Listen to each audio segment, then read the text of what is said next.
Hi guys, welcome to this developers channel.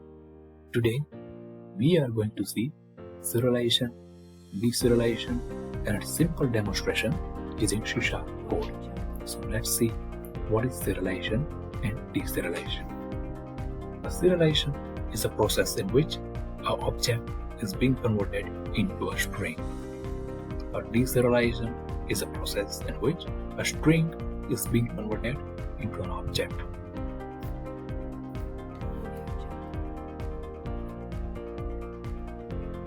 Create a new project. Select console app with .NET framework.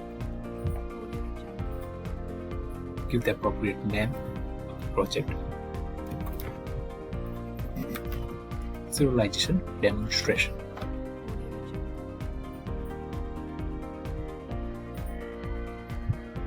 As I have already pre-executed code, let's use it to save the time.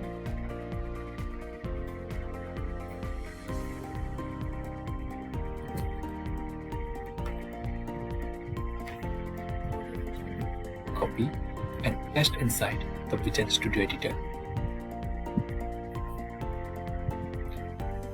Let's read out those errors by adding reference or assemblies.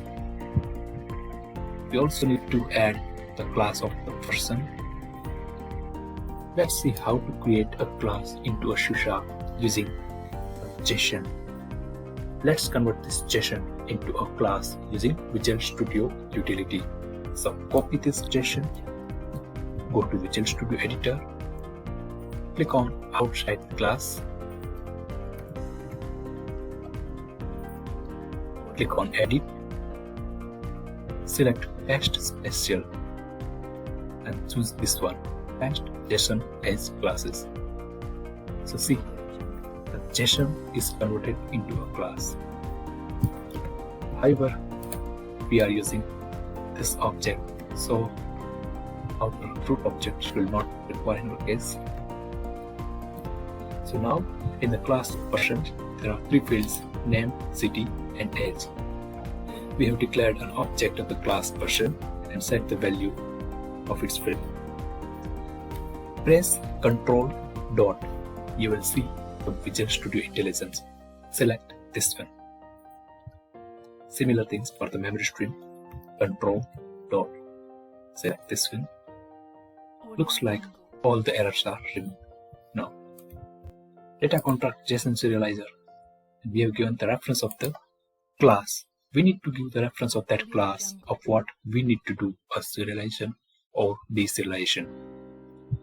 We will need memory stream. Now the person objects will return into a memory stream. Now the person objects will return into a memory stream using the writeObject method of serializer. Set the position of the memory stream. Use the stream reader to read data from the memory stream.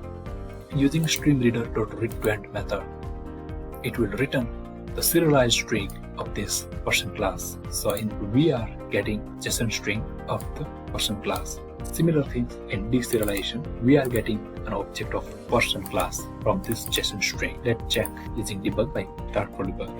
Let's step over and check.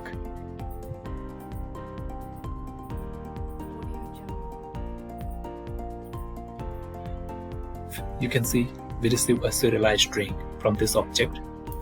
Now let's check for deserialization.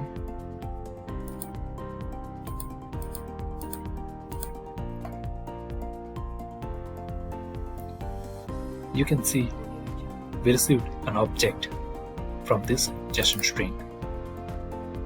So guys, you can like or subscribe this channel for more development related videos. Thanks for watching this video.